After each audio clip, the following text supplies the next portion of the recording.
Buenos días, mi nombre es Juan José Oya Bernal. El grupo está conformado por Juan Sebastián Reynoso Gómez, Michael Alessandro Turrago Martínez, Daniel Andrés Zamorán. Hoy les vamos a hablar sobre las organizaciones internacionales durante la Guerra Fría. Buenos días, mi nombre es Juan José Bedoya y hoy les vengo a hablar sobre la Organización Internacional de la ONU durante la Guerra Fría. En el periodo de entreguerras, las relaciones internacionales se regulaban por la Sociedad de Naciones. En 1946, la Asamblea de Naciones reúne por última vez. La Sociedad de Naciones no pudo evitar las violaciones territoriales, los conflictos civiles o la Segunda Guerra Mundial. Al término de la Segunda Guerra Mundial, surge un nuevo organismo para reemplazarla. Las relaciones de su creación son las mismas que de la Sociedad de Naciones, que son la solución de problemas internacionales evitando el conflicto armado. Desde la Carta del Atlántico en 1941 a la Conferencia de Yalta se fueron diseñando las líneas de actuación, objetivos y estructuras. Roosevelt, Stalin y Churchill trazaron estas líneas. Los principios fueron aceptados en Bretton Woods, pero no será hasta la Conferencia de San Francisco donde se publican las bases de constitución y funcionamiento. La ONU es una organización supranacional. Esta tendencia asociativa implica la renuncia en algunos ámbitos a la autoridad del Estado. En estos organismos es común una estructura institucional múltiple y en el orden teórico, un documento escrito que define los objetivos y los principios que la organización propone. En el caso de la ONU se distingue dos niveles de organización, los principales y el sistema de naciones. Entre los principales, la Asamblea General, el Consejo de Seguridad, el Secretariado Internacional y el Tribunal Internacional de Seguridad. Del sistema de naciones depende, por ejemplo, la Asamblea, la Organización Internacional del Trabajo, la Organización de la Educación, Ciencia y Cultura, el Fondo de Naciones Unidas para la Infancia, la Organización Mundial de la Salud y el Fondo Monetario Internacional. Los países no alineados. El MNOAL es tan grande y global como la ONU. Gracias a su gran número de participantes, el movimiento de países no alineados es el segundo organismo más grande del mundo, después de la Organización de las Naciones Unidas, la ONU. Actualmente cuenta con 120 países miembros, 17 observadores y 10 organizaciones observadoras. El movimiento está conformado por 53 países de África, 39 países de Asia, 26 países de América Latina y el Caribe y 2 países de Europa. Tipos de miembros. El movimiento reconoce 3 categorías de participación, a saber, el miembro pleno, el miembro observador y el miembro invitado. El miembro pleno son quienes disfrutan de la plenitud de sus derechos y deberes en el movimiento. El miembro observador puede participar solo en las deliberaciones del movimiento que tengan carácter plenario y hacer uso de la palabra con autorización del Buró. Y el miembro invitado solo participan en las reuniones de alto nivel del movimiento, en particular en las sesiones de apertura y clausura. Las reuniones. Existen 5 tipos de reuniones que este movimiento celebra. Primero son las reuniones de alto nivel. Segundo, las conferencias de jefes de Estado o de gobierno. Estas se celebran cada 3 años siguiendo la rotación geográfica.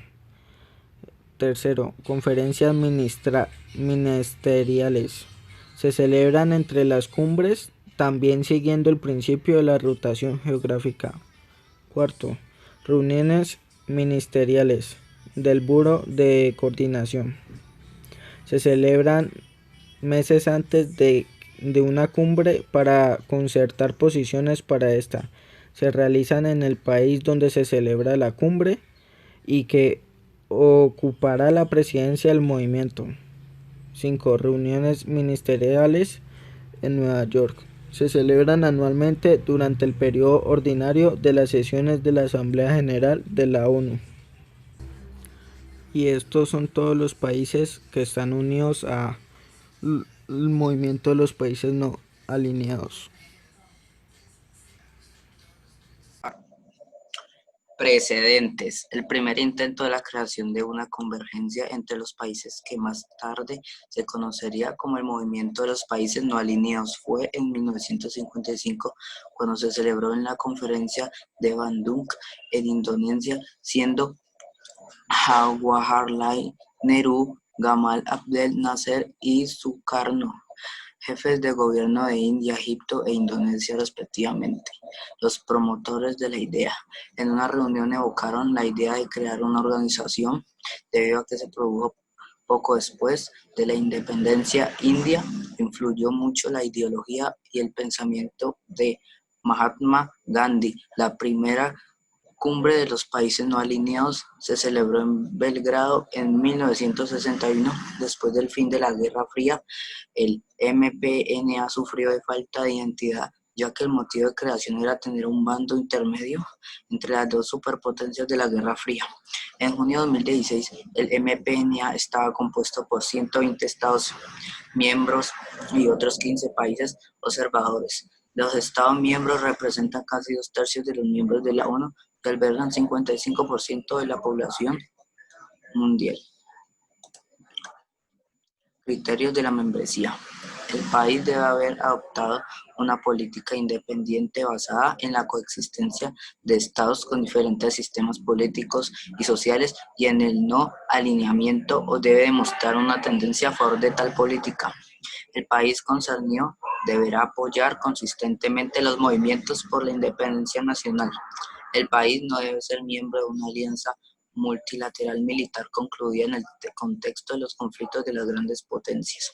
Si el país tiene un acuerdo militar bilateral con una gran potencia o es un miembro de un pacto de defensa regional, el acuerdo o pacto no debe haber sido uno de los concluidos deliberadamente en el contexto de los conflictos de las grandes potencias. Si el país ha concedido bases militares a una potencia extranjera, la concesión no debe haber sido hecha en el contexto de los conflictos de las grandes potencias. Gracias. Buenos días, mi nombre es Daniel Andrés Zamorano y hoy les voy a exponer sobre el tercer mundo. Origen del término y evolución. El término de tercermundismo o tercermundista fue inventado por Alfred Saury, un profesor de la Universidad de París. Este término significa un país o una nación subdesarrollada que no cumple con algunas características como lo tienen otros países. Y entre esas características están atraso económico y tecnológico, mantenimiento de formas de vida tradicional, una elevada deuda exterior que imposibilita el desarrollo. La geografía. En el tercermundismo no todos los países son iguales, porque algunos tienen posibilidades de en un futuro considerarse segundmundista o incluso del primer mundo. Los países con posibilidades de salir del tercermundismo son algunos países musulmanes, ya que estos cuentan con una riqueza por parte del petróleo. En Iberoamérica son países en los que ya se han tomado medidas para salir del atraso crónico en el que estos se encuentran. Países menos adelantados: América Central y Andina y el interior de Asia. Países casi imposibles de salir del tercermundismo: hasta ahora solo África Negra, que son los países con menos posibilidades, ya que estos se encuentran entre hambre y miseria en casi toda la parte del país. Además, tiene grandes factores